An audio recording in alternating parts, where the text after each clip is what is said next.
वीर्य शरीर की एक ऐसी कीमती धातु है जिसकी कीमत हमें वीर्य बहाने के बाद होती है। हमारा विज्ञान चाहे कितना भी एडवांस क्यों ना हो जाए, वो खून की एक बूंद नहीं बना सकता। जबकि दूसरी ओर हमारे शरीर में बना हुआ वीर्य इतना शक्तिशाली है कि वीर्य की सिर्फ एक छोटी सी बूंद से पूरा का पूरा इंसान बन जाता है। आज का हमारा यूथ स्मार्टफोन चलाता है और खुद को स्मार्ट समझता है, लेकिन उसी फोन से गंदे वीडियो देखने के बाद अपना वीर्य नाश भी करता है। फिर कुछ देर ये सोच के अफसोस करता है कि ये मैंने क्या कर दिया, अब आगे से नहीं करूंगा। लेकिन फिर कुछ दिनों के बाद जब वही इंसान कोई गंदी फिल्में या किसी लड़की की छोटी कपड़ी वाली तस्वीर या वीडियो देखता है तो फिर से अपना वीर्य गटर में बहाता है। गुलाब के पौधे को 6 से 8 हफ्ते लगते हैं गुलाब का एक फूल खिलाने में, तब कहीं जाके हम वो खूबसूरत गुलाब देख पाते हैं। अब जरा सोचिए, आपके आंगन में एक ऐसा ही गुलाब का फूल खिला है और अचानक कोई वहां जाके उस गुलाब के फूल को मसल देता है और गटर में फेंक देता है, तो आपको कैसा लगेगा? बस यही चीज आप अपने साथ कर रहे हो। क्या आपको पता है आपके शरीर की वीर्य की बस कुछ बूंदे बनाने में कितना वक्त लगता है? हम जो कुछ भी खाते हैं उसमें से खून बनाने के लिए हमारे शरीर को पूरे 5 दिन का वक्त लगता है। जरा सोच के देखिए, पूरे 5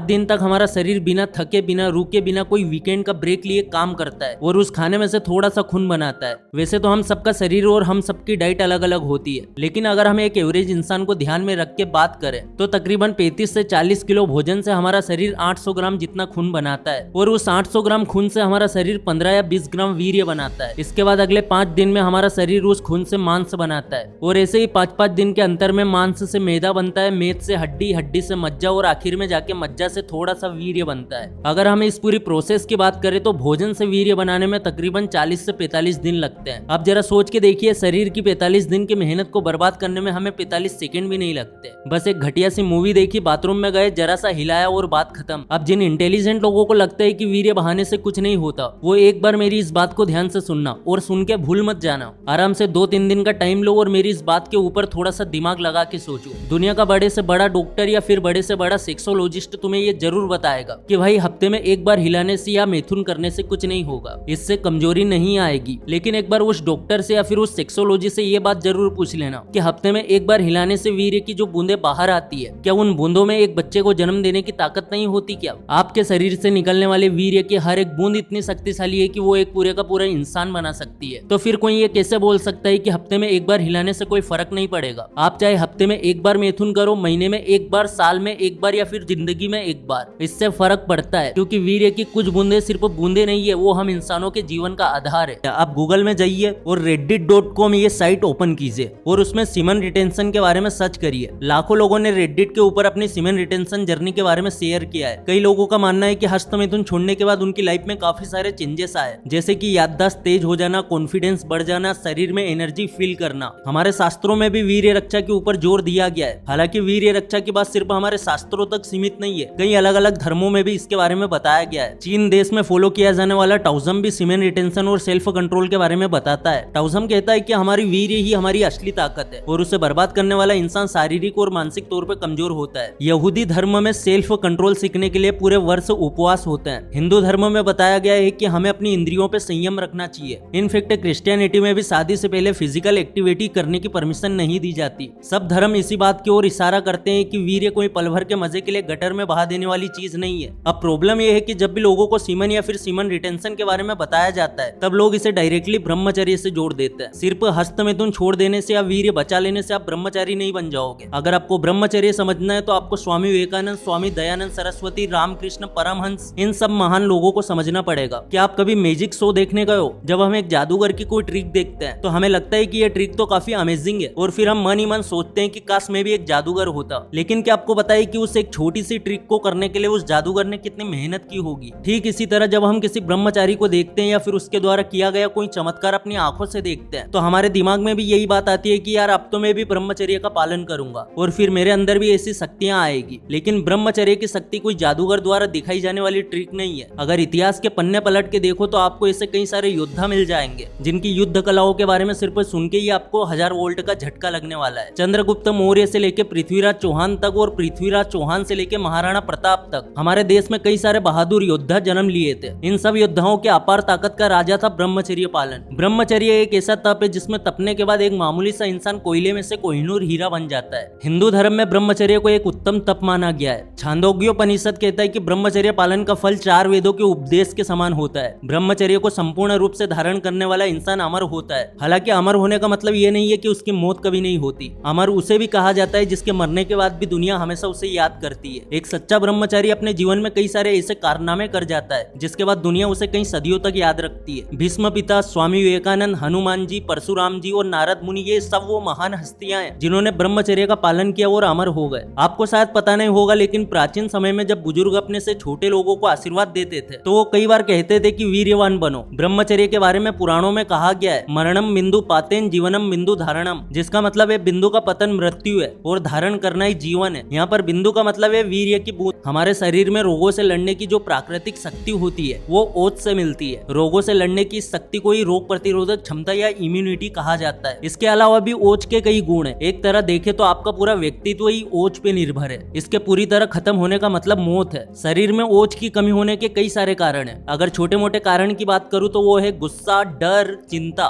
लेकिन अगर किसी बड़े कारण की बात की जाए तो वो है हस्तमैथुन, या फिर बस मौज मस्ती के लिए किसी के साथ एक से ज्यादा बार शारीरिक संबंध बनाना। जब हमारे शरीर में ओज की कमी होती है तो हमारा शरीर अपने आप ही सिग्नल देने लगता है। ये सिग्नल फिजिकल भी होते हैं और मेंटल भी होते हैं। जिस इंसान के अंदर ओज की कमी होती है वो हमेशा लो कॉन्फिडेंस महसूस करता है। उसे हर छोटी मोटी चीज से डर लगता है। शरीर में ओज होना शक्ति का प्रतीक होता है, इसलिए अगर किसी के शरीर में ओज कम हो जाए तो उसकी ताकत भी कम होने लगती है। सिर्फ इतना ही नहीं, शरीर में बार बार सुस्ती महसूस होना, बात बात पे स्ट्रेस लेना, ये भी ओज कम होने का सिग्नल होता है। एक ब्रह्मचारी के लिए ओज ही सबसे बड़ी ताकत होती है। एक ओजहीन इंसान कभी भी ब्रह्मचर्य पालन नहीं कर सकता। अगर आपको अपने अंदर ये सारे लक्षण नजर आते हैं और अगर आपको लगता है कि आपके अंदर भी ओज की कमी है तो आप जीवन में कभी भी एक सक्सेसफुल इंसान नहीं बन पाएंगे। इंसान सक्सेसफुल तभी बनता है जब उसका मन स्थिर होता है। एक सक्सेसफुल इंसान जब किसी चीज पे काम शुरू करता है तो उसका दिल और दिमाग उसी काम पे लगा होता है। जिस तरह से एक योगी आंख बंद करके ध्यान करता है, ठीक वैसे ही एक इंसान जिसे सक्सेस की सच्ची चाहत होती है वो भी अपने काम में अपना पूरा मन लगा देता है। लेकिन अगर आप में ओज की कमी है तो आप अपने मन को स्थिर नहीं कर पाएंगे। आपका मन बार बार अपने टारगेट से, अपने गोल से भटकता रहेगा। आप ओवर थिंकिंग का शिकार हो जाएंगे। अगर आप हिम्मत करके कोई कमिटमेंट कर भी दे तभी आप उस कमिटमेंट को पूरा नहीं कर पाएंगे। आप में से काफी सारे लोग होंगे जिन्होंने कभी ना कभी अपनी जिंदगी में इस चीज का अनुभव किया है। अगर आपके साथ भी ऐसा कुछ हो रहा है तो आपको 3 चीजों पे ध्यान देना है। सबसे पहली चीज आपका खान पान, यानी कि आपकी डाइट। खाने में आपको ऐसी चीजें ज्यादा लेनी चाहिए जो चिकनाई वाली हो, जैसे कि घी।